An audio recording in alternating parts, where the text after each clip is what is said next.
She looked me dead in the eye and said, "Your sister signed an NDA when she joined the company. Anything she claims happened at that event is covered under confidentiality. If she files a complaint externally, we will pursue legal action against her personally." Then she slid a check across the table. $12,000. Consider this a generous severance. Most people in her position walk away with nothing. I looked at the check. I looked at the lawyer. And I felt something I hadn't felt since my last day at the federal building in McLean, Virginia, that cold, precise calm that settles in right before you start dismantling something from the inside out. My name is Daniel Webb. I'm 32 years old. For 7 years, I worked as a digital forensics analyst for a defense contractor that supported federal investigations. I spent those years pulling deleted files off encrypted drives, reconstructing timelines from metadata, building cases that ended careers and, in some instances, ended freedom. I left that world 2 years ago to go freelance, mostly because I was tired of bureaucracy and wanted to work on my own terms. I moved back to Austin to be closer to family. I thought the hardest part of my life was behind me. I was wrong. My sister Claire is 27. She's sharp, hardworking, the kind of person who sends thank you emails after job interviews and shows up 15 minutes early to everything. She landed a marketing coordinator role at Hartwell Digital 8 months ago and was genuinely excited about it. It was a fast-growing tech company, good salary, great benefits, the kind of opportunity she'd worked toward since graduating. She called me the night she got the offer. I hadn't heard her that happy in years. 3 weeks ago, she called me again. But this time she wasn't talking. She was just breathing. Short, shallow breaths, the kind that come right before someone completely falls apart. "Claire." What happened? It took her 4 minutes to get a single sentence out. "They filmed me, Danny." The company had hosted a quarterly mixer at a rooftop venue downtown. Private event, open bar, employees, and a handful of executive guests. Claire had gone because attendance was encouraged and she was still new enough to feel like she couldn't say no. Somewhere around 10 o'clock, Brandon Hartwell, the CEO's 29-year-old son and newly appointed VP of Marketing, her direct chain of command, and 2 of his friends had cornered her near the bar. What started as unwanted comments escalated. They blocked her from leaving. One of them filmed it on his phone while Brandon made a series of remarks that I will not repeat here, directed at her appearance, her clothes, what he claimed she was there for. Claire froze. That happens to people. It is not weakness. It is a neurological response to threat, and anyone who has ever been truly cornered understands it. The video was shared in a private group chat. Claire found out about it 2 days later when a coworker showed her a screenshot. She went to HR the next morning. By Friday afternoon, she was called into a meeting and told her position was being eliminated due to a company restructuring. Clean, efficient. The message was clear without a single word being spoken directly. When she told me all of this, I didn't raise my voice. I didn't say anything about what I was going to do. I just told her I was coming over, and I brought food, and I sat with her for 3 hours while she talked and I listened. Because the first thing you do is make sure the person in front of you knows they are not alone. Everything else comes after. The lawyer meeting happened 4 days later. Claire had found an employment attorney who agreed to take an initial consultation. The Hartwell family's legal team showed up instead, 2 corporate attorneys and an HR director. Our attorney looked mildly surprised. I was not. That kind of legal firepower for a routine severance conversation is not a coincidence. It is a message. When the check hit the table and the NDA threat landed, Claire's hands went tight in her lap. I put my hand over hers. And then I looked at the lead attorney across the table, a polished woman in her late 40s who had clearly done this kind of thing before, and I said, "We'll be in touch." She looked at me like I was an inconvenience. That was the last mistake any of them made. I didn't go to the media. Not yet. I didn't post anything online. I didn't contact Brandon Hartwell or his father. I did 3 things. First, I called a former colleague named Priya who now runs a digital intelligence firm in Dallas. I told her the basic shape of the situation, no names yet, and asked if she had capacity for a priority project. She said yes before I finished the sentence. Second, I pulled Claire's employment contract, her offer letter, every email she had saved, and her personal notes from the day she went to HR. Third, I started building a document. Not a complaint. A timeline. There is a difference. A complaint is emotional and reactive. A timeline is architectural. It does not argue. It simply shows what happened, in order, with receipts. Within 48 hours, Priya's team had pulled publicly available information on Brandon Hartwell that I had already suspected was there. He had a pattern. 3 former female employees in the past 2 years had quietly left Hartwell Digital within weeks of interacting with him professionally. 2 of them had LinkedIn profiles that went dark after leaving the company. One had deleted hers entirely. Priya found cached versions. She found the gaps. She started mapping connections. What I did next was something most people don't know is legal under the right conditions. Claire's account on the company's communication platform had been deactivated but not fully deleted. She still technically owned her login credentials until the formal separation agreement was signed, which she had not signed. I had her log in one final time before doing anything else. Under digital forensics methodology, this is called preserving access before spoliation. What we found in her archive messages was a notification she had never opened a forwarded link, sent to her work account by mistake from a coworker who clearly thought they were sending it somewhere else. It was a link to a shared drive folder. Inside that folder was the video. Not a screenshot. Not a clip.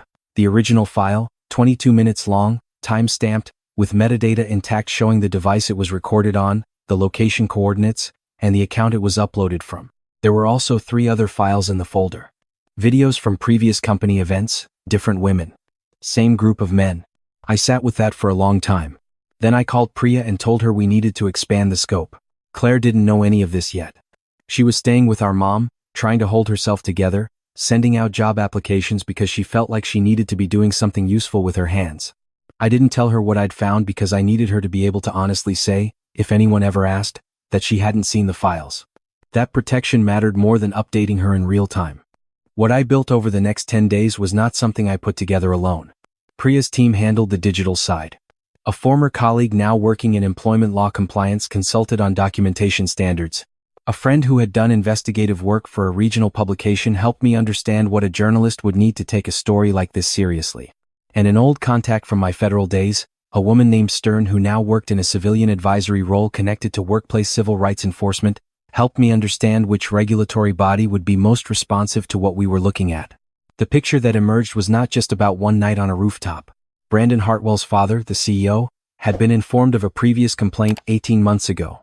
Internal emails obtained through a whistleblower who reached out to Priya after seeing a general inquiry posted in a professional network, no names, no specifics, just a description of the pattern showed that the complaint had been reviewed, summarized, and filed under a category labeled resolved informally. No action taken. The employee who filed it had left the company 2 months later with a confidentiality agreement and a severance payment of $8,000. The company's HR director, the same woman who had shown up to our meeting, had signed off on that resolution. The attorney who had presented Claire's severance offer was a partner at a firm that had done over $2 million in legal work for Hartwell Digital in the past 3 years. None of this was hidden exactly. It just required someone willing to look. I prepared 5 separate packets. One for the Equal Employment Opportunity Commission, documented under Title VII, one for the Texas Workforce Commission, one for a senior editor at a business publication who covered tech industry, workplace culture, and had broken a similar story 2 years prior, one for a nonprofit that specialized in representing women in tech sector harassment cases at no cost to the claimant, and one, sealed and marked for personal delivery, for the board of directors of Hartwell Digital's primary institutional investor, a venture fund whose public-facing materials included an entire page about their commitment to ethical governance and safe workplace standards. I didn't send any of them immediately. I needed one more thing first. Priya had tracked the device metadata from the video file. The phone it was recorded on was registered to one of Brandon's friends, a 26-year-old named Carter who worked in business development at a separate company. One that, it turned out, had a significant partnership contract pending with a firm whose leadership included 2 people known for taking workplace conduct issues very seriously. I flagged that for later. The second friend in the video worked at his family's commercial real estate business. His father served on the board of a local business association that had recently announced a Community Leadership Award initiative. I noted that too. 12 days after the lawyer meeting, Brandon Hartwell posted on his personal social media a photo from what appeared to be a private ski trip, surrounded by the same group, grinning, tagged at a resort in Colorado. Caption included the words unbothered and a string of emoji. The post had over 300 likes within an hour. I screenshotted it. I archived it. I added it to the file marked conduct and character post incident. And then I waited one more day, because I wanted the post to have time to accumulate more engagement, more timestamp data, more evidence that the people involved felt entirely safe. Then I sent everything. Not all at once. In sequence. First the EEOC filing, which is a federal submission and carries legal weight the moment it lands. Then the investor packet, hand-delivered by a courier service to the fund's Austin office with a signed receipt required. Then the editorial contact, sent with a single message. I have documentation of a pattern spanning at least 3 years involving multiple employees. I am not looking for attention. I am looking for accountability. If you want to see the file, I'm available." The journalist responded in 4 hours. I did not contact the media directly after that. I gave them the documents, answered their factual questions about how the evidence was obtained and why it was legally usable, confirmed that at least one other former employee had been located and was willing to speak anonymously, and then I stepped back. A good journalist doesn't need to be directed. They need to be trusted with real material and then left alone to do their job. Claire still didn't know the full extent of what was moving. I had told her only that I had filed a formal complaint on her behalf with federal regulators and that she should not sign anything, speak to anyone from the company, or post anything online. She trusted me. That trust is not something I took lightly. What happened over the following 10 days happened faster than even I had expected. The EEOC filing became discoverable to the company's legal team almost immediately, which meant their attorneys knew that a federal record now existed. That changed the calculus entirely. Suddenly, the informal settlement strategy that had worked twice before was no longer viable. You cannot quietly make an EEOC complaint disappear. The investor packet hit the venture fund's general counsel on a Thursday. By Friday morning, Priya had flagged that the fund's social media team had quietly removed the ethical governance page from their website. Not deleted, archived. The kind of move a communications team makes when they've been told something is coming and they're trying to limit exposure. The journalist's piece published on a Tuesday. Online first, then syndicated. It did not use Claire's name. It did not use mine. It described a pattern of conduct, named the company, named the position held by the individual involved, and included 3 on-record statements from former employees, 2 of whom I had not been in contact with, meaning the reporter had found additional sources independently. That told me the pattern was even broader than what we had documented. Within 6 hours of publication, the piece had been shared by 4 significant accounts in the tech industry space. Comments were open. Former Hartwell Digital employees began surfacing in them. Not with accusations, with small, specific, recognizable details that only people who had been there would know. The company released a statement by end of day. It was the kind of statement that says nothing while appearing to say something. Phrases like "we take all concerns seriously and we are committed to reviewing our internal processes." I have read hundreds of these statements in my career. They are written by lawyers, not people, and they mean one thing: we are trying to determine how much we know before deciding how much we'll admit. I released one of the remaining packets that evening, the one for Carter's pending partnership contact. Not to the media, directly to the relevant decision maker at the partner firm, with a factual summary and the metadata documentation showing his device had been used to record the original video. I did not characterize it. I simply provided the information and indicated that it had also been submitted to regulators. The partnership announcement was quietly withdrawn from their website within 48 hours. The following Monday, Hartwell Digital's CEO released a second statement. This one was different.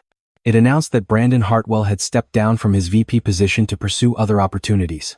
It announced the immediate hiring of an independent third-party firm to conduct a workplace culture review. It announced the creation of a confidential reporting channel managed by an outside organization rather than internal HR. It did not include an apology. My attorney, who had been working with us since the filings, sent a formal letter that afternoon noting the absence of any direct acknowledgement of harm caused to our client and requesting a meeting within 5 business days to discuss resolution. The letter also referenced the additional documentation we retained and had not yet submitted to any party. They responded in 2 business days. This time, there was no check slid across a table. There was no NDA language. There was a different attorney outside counsel.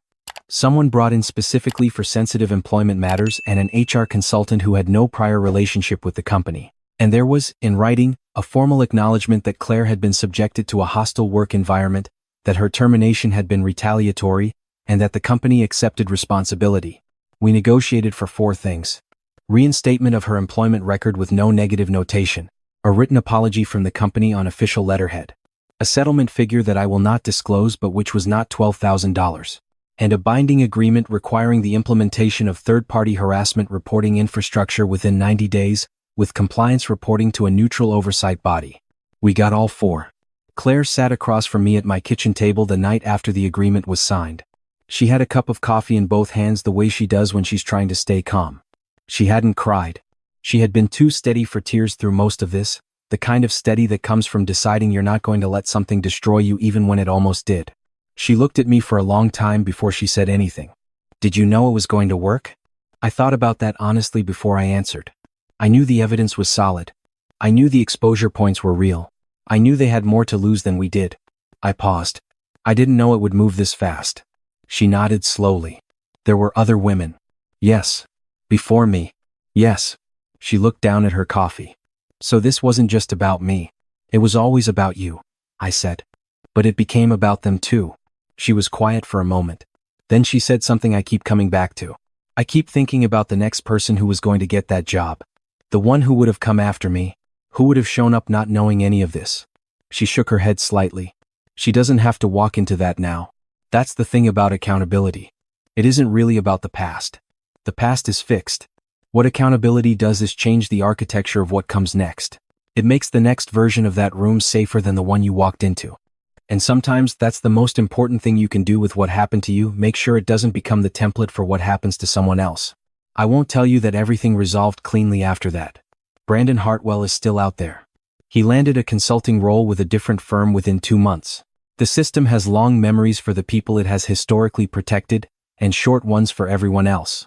That reality doesn't disappear because one company signed an agreement. But the documentation we submitted to the EEOC remains on federal record. The journalist's piece remains published and indexed.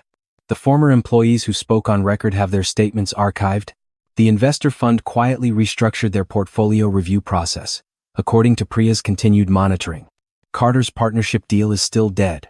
And Hartwell Digital's leadership now operates under the knowledge that someone was watching, that the watching was systematic, and that the evidence has not gone anywhere. Information, properly preserved and properly placed, does not expire. The night it all concluded, I went for a run along the trail that follows the greenbelt behind my apartment. It was late, past 11, and the air had that cool edge that Austin gets in the early part of the year before the heat comes back. I wasn't thinking about the case. I was thinking about something my father used to say when we were kids, about how the most dangerous person in any room is not the loudest one. It's the one who has already decided what they're going to do and is simply waiting for the right moment. I used to think that was just something he said. I understand now that it was a map. My phone buzzed on my way back. A text from Claire. 3 words. I slept through. She hadn't slept a full night in 3 weeks. I stood there on the trail for a moment, looking at those 3 words, and I thought about the Hartwell attorney sliding that check across the table like it was the natural end of the conversation. Like the number on it was a fair trade for what my sister had been put through. Like she was the kind of person who could be made to disappear quietly with enough zeros attached. They were wrong about what kind of person she is. And they were very, very wrong about what kind of brother I am.